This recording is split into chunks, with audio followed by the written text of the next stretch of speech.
네, 여러분 안녕하십니까. 2019년 10월 28일 월요일 돈이 빛나는 밤에 시작하도록 하겠습니다. 자, 10월 마지막 주 월요일을 시작하는 날입니다. 10월이 이제 마지막 주고요. 돈 빛나도 이제 금주를 기점으로 해서 마무리가 되고 시즌 3로 새로운 코너로 이제 찾아뵙도록 하겠습니다. 자, 오늘은 금주 이제 월요일을 한 주 시작하는 월요일이다 보니까 금주 이슈들 한번 살펴보고요. 코스피가 계속해서 상승해서 지금 마무리가 되고 있는데 상승 반등하는 또 기본이 되는 바탕이 된 어떤 세 가지 또 이유가 있다고 하는데 어떤 것들이 있는지 한번 살펴보도록 하겠습니다. 자, 코스피 시장, 코스닥 시장 오늘 소폭이긴 합니다만은 둘 다 플러스 마감 되면서 월요일에 산뜻하게 시작하는 것 같습니다. 자, 오늘도 좋은 말씀 해주실 최 이사님 한번 모셔보도록 하겠습니다. 안녕하십니까? 네, 반갑습니다. 네, 반갑습니다. 네. 네네. 이제 월요일 시작하고 이제 10월 말이고 네. 다음 주는 이제 11월 초로 연결되는 그런 상황인데 네네. 몇몇 가지 이슈가 있죠. FOMC는 연말에 이제 금리 인하 결정을 할 것인가 말 네. 것인가 얘기했고 브렉시트도 얘기가 있네요. 네. 뭐, 금리 인하는 이미 결정됐다라고 보시면 될 것 같아요. 네, 90% 이상이라고 얘기하니까. 93%인가요? 뭐, 이렇게 나와서. 네. 금리 인하가 결정됐다라고 보여지고 있는데, 이게 금리 인하가 너무 당연하게 나오다 보니까, 네네네. 사람들은 이제 이번 금리 인하는 당연한 거고, 다음에는 어떻게 될 것이냐. 아, 또 이런 식으로 나오더라고요. 연결이 될 것인가 말 하여튼, 것인가. 네. 네. 하여튼 뭐, 사람들의 그 부분은 끝이 없는 것 같습니다. 그래서, 네. 네. 이 다음번에는 어떻게 될 것이냐. 네. 그게 이제 이번 그 금리 발표에서 네네. 이제 결정이 되는 것이 이제 중요한 척도로 좀 작용할 것 같고요. 네네. 그다음에 이제 브렉시트 같은 부분은 아마도 이제 연기가 이제 확실시 됐죠. 그 네네네. EU 쪽에서 브렉시트를 연기하자라고 결정을 내렸어요. 근데 기간적인 부분을 지금 결정을 못 내리고 있거든요. 네네네. 왜냐면 이제 다른 회원국들은 전부 다 동의를 했는데 프랑스만 네 지금 안 하고 있어요. 그래서 네. 11월 중순까지 뭐 연기 잠깐 해주고 걔네들 뭐 그 영국 법 제정해가지고 빨리 나가라고 하자. 네. 네 프랑스가 지금 그렇게 나오고 있거든요. 근데 지금 영국 입장에서는 이게 쉽지가 않거든요. 또 이게 하원에서 계속해서 이제 네. 브레이크가 걸리는 상황이니까. 예. 네 하원에서는 지금 계속 된다 안 된다 그런 얘기를 하고 있는데.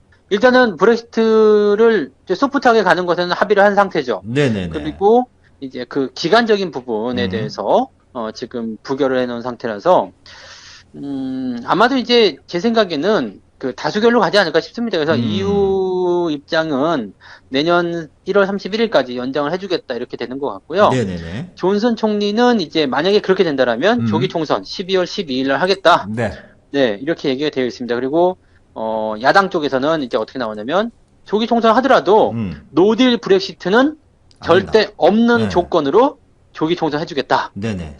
네, 이런 식으로 제안을 걸어놓은 상태입니다. 그러니까, 지금은 이제 유럽 쪽 문제는 그냥 소프트냐, 뭐 아니면 연기냐, 네. 네, 그리고 뭐 이것도 따지고 보면은 언제 소프트가 될 것이냐, 그러니까 그 부분이죠. 그래서, 뭐 특별하게 악재날 것이 없는 상태가 됐고요. 네네. 만약에 여기서 다 때려치고 그냥 제2국민투표 들어가자 그렇게 되면 시장에는 더없이 좋은 호재가 될 수 네. 있을 것이다 보시면 되겠죠. 그래서 뭐 미국의 금리 인하도 뭐 향후의 방향이 어떻게 될 것인지 뭐 그거는 만약에 이번에 금리 인하를 하고 네네. 이제 연말에 한 번 더 하게 된다면 이제 1%가 까이는 거거든요. 그렇죠. 그럼 네, 이제 이렇게- 0.75인가요? 이제 0.75까지 내려갈 수 네, 있는 네. 상황이 되죠. 네. 그 1%가 까이게 되면은 아마 트럼프가 원하는 대로 지금 진행이 되는 거고요. 네네네. 그러면 안 그래도 지금 금리 인하 기조 때문에 약달러 현상이 지금 나오고 있는데 이런 상태로 간다라면 아마 신흥국 시장에 가장 큰 어떤 기대감이 생기지 네네. 않을까 생각이 좀 들어요.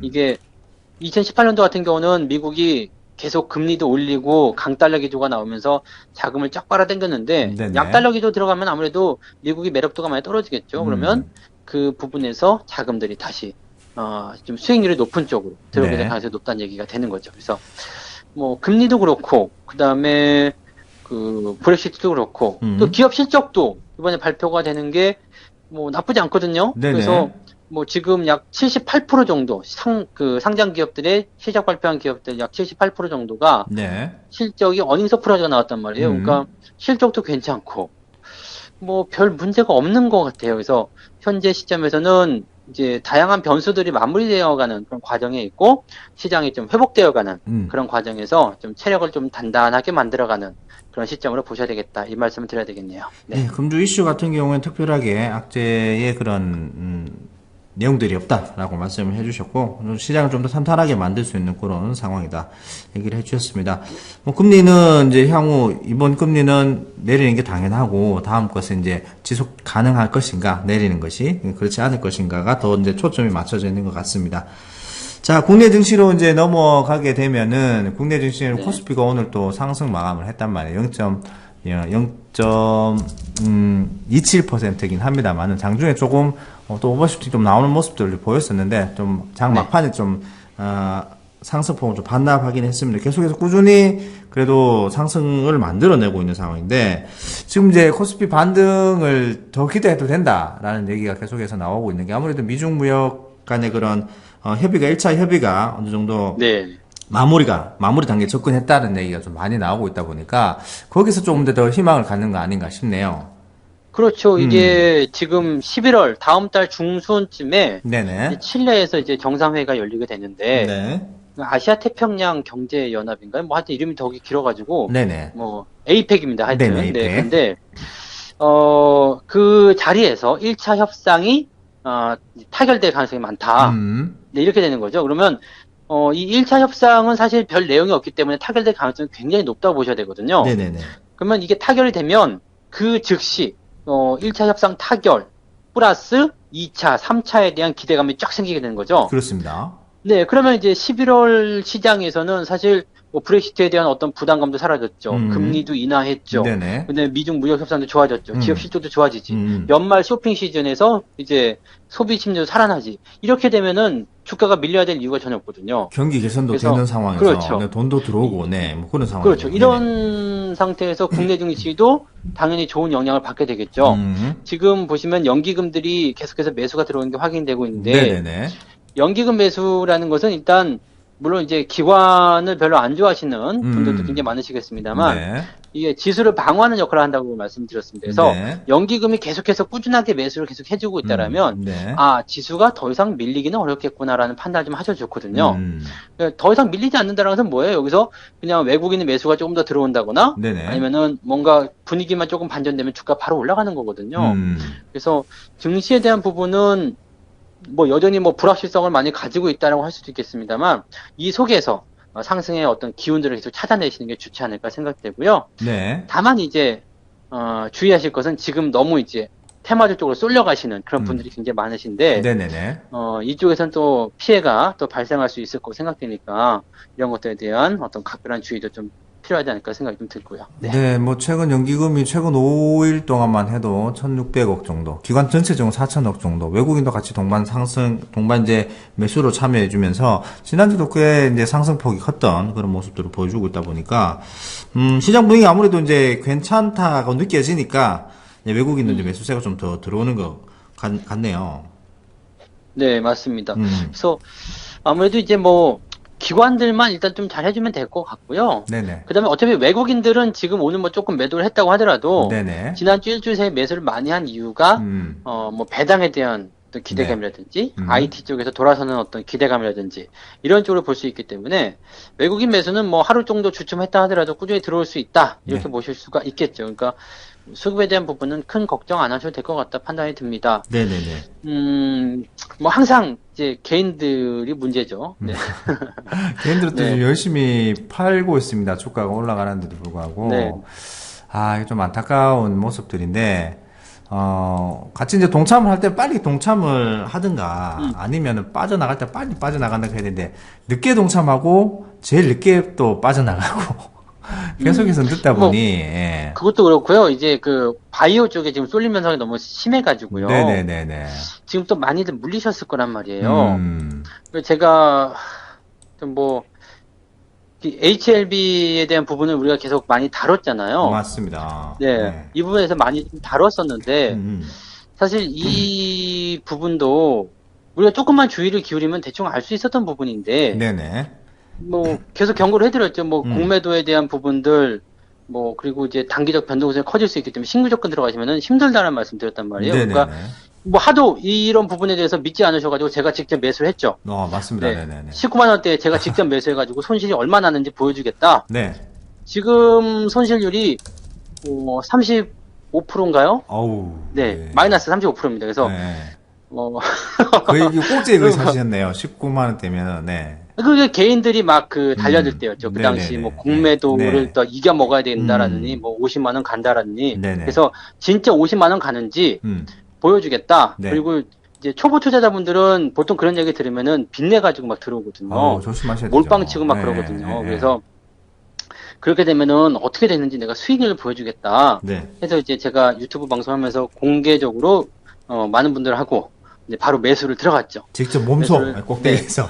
네, 그래서 네. 내가 이거 지금 밀릴 거 알고 있지만 손해볼 거 알고 있지만 네. 네, 이거 경각심을 불어주기 위해서 내가 매수해주겠다 해서 지금 그걸 했거든요. 그래서 조만간 네네네. 제가 그 손실난 계좌를 또 공개해드릴게요. 근데 물론 마음은 아프지만 네네네. 여러분들이 이런 부분들을 통해서 저런 자리는 위험한 자리.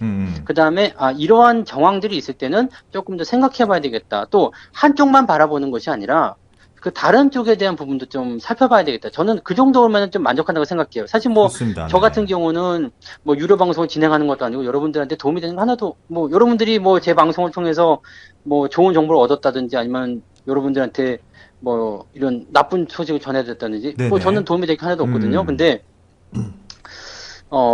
좀 이제 저는 그렇게 생각해요. 네. 그 개인 투자자들이 실제로 이제 공매도를 이겨먹는 그런 방법이라는 것은요. 높은 자리에서 매수를 네. 안 해주는 거죠. 그렇죠. 그거 안 하면요, 공매도 네. 뭐 피해 그럼 볼게 자기들이 없잖아요. 그냥 하는 맞아요. 거죠. 네, 맞아요. 그렇죠. 네. 그래서 우리도 그 개인 투자자들도 이렇게 막 그냥 분위기 휩쓸려가지고 따라간다거나 그런 게 아니라 밑에서 사가지고 움직이면 네네네. 그냥 높은 데서 따박따박 먹기만 하면 자기들이 뭐 어떻게 할 거예요. 그렇죠. 그러니까 네. 그런 그런 어떤 관점들 좀 보셨으면 좋겠고 너무 이렇게 그 뉴스나 또는 재료나 이런 것들 그리고 좀 허황된다고 해야 될까요? 네네네네. 물론 이제 뭐 이 HLB가 가지고 있는 임상 3상이라든지 앞으로의 어떤 발전 가능성 이런 거에는 뭐 늘 말씀드리지만 추호도 뭐 의심한다거나 네네네. 또는 HLB가 하는 그 성과에 대해서 뭐 이렇게 나쁘게 하고 싶은 생각이 없습니다. 그리고 그렇게 네네. 됐으면 좋겠어요. 근데 네네. 문제는 주가죠. 네, 주가고 그 너무 타이밍인 거죠. 오버슈팅 됐다는 거, 단기적으로. 네. 그렇죠. 그런 거죠. 네네네. 그게 이제 막 분위기가 확 몰리다 보니까 음. 이게 뭐 제가 유튜브에서 실제로 검색해가지고 보여드렸어요. HLB 딱 검색하면 목표 주가 50만 원, 공매도 척결, 가즈아 뭐 등등등. 아구야구야. 지금 꼭 사야 되는 이유, 네네. 공매도 엿먹은 이유 뭐 등등등 해가지고요. 엄청 자극적인 재료도 엄청 제목도 많았거든요. 네네네. 그 안에서 이제 제가 네 과연 그럴까 했더니 네 엄청난 네 악플을 두들겨 맞았었는데 네. 뭐 좋습니다. 그래서 여러분들이 지금 요 포인트에서 지금 딱 요것만 보시면 될 것 같아요. 뭐 나는 밑에서 샀기 때문에 수익 많이 나서 괜찮은데? 네네. 그렇죠. 그런 네. 분들은 관계 없어요. 네네, 근데 맞습니다. 네. 제가 늘 말씀드린 건 바로 이거죠. 이 꼭대기 부분에서 초보가 들어갔을 경우에 과연 버틸 수 있겠느냐. 지금 마이너스 35%인데 손실이 났어. 금액이 크시면 초보가요. 더 힘드시겠죠. 네. 네. 빚을 냈어요. 네. 그러면 더 힘들겠죠. 네, 손절 맞아요. 안 하고 어떻게 버티겠냐 이 말이죠. 네. 네, 그런 부분들에 대한 내용이니까 이런 것도 좀 잘 참고해 보시면 좋겠어요. 그래서 HLB가 지금 굉장히 요즘에 논란이 많은데 네네.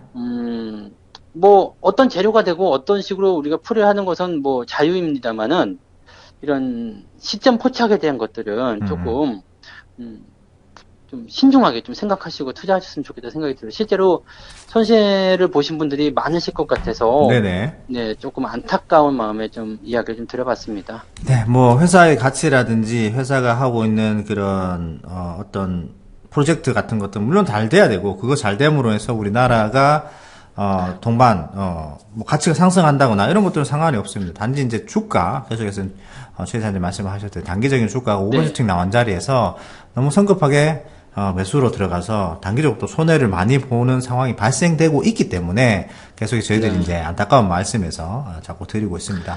그 뭐 손실난 계좌를 인증하는 것도 처음이 되겠네요. 아, 그러네요. 손실 계좌 인증. 네네네. 네. 직접 뭐 몸소 해드릴게요. 보여주고 계시니까, 네. 어떤 그 타이밍이 정말 중요하다라는 것을 다시 한번 여러분들이 생각하셨으면 좋겠습니다. 자, 오늘은, 전체적인 금주, 중요 이슈 두 가지를 살펴봤고요. 그 다음에 코스피 지수가 상승할 수 있는 어떤 여력들, 기본적인 어떤 밑바탕이 되는 것들도 한번 살펴봤습니다. 그리고 마지막으로 이제 뭐 HLB도 잠깐 살펴봤는데 항상 여러분들이 어떤 주식을 가격을 사는 게 아니고 때를 사셔야 되거든요. 그 시기를 잘 사셔야 되는데 그걸 잘 못하시는 것 같더라고요. 개인 투자자들이. 그리고 그냥 어떤 꿈이 아니고 망상이 될 수 있는 그런 부분에서 또 접근을 하시다 보니까 단기적으로 손해가 좀 많이 나시는 것 같습니다. 그래서 오늘 마지막 구호는 주식을 사기보다는 때를 사라 이런 교훈이 좋은 있는데 말입니다. 그걸로 네. 마무리를 하면 될 것 같습니다. 네. 자, 방송 마무리하겠습니다. 주식을 사기보다 때를 사라. 네, 감사합니다. 네, 고맙습니다.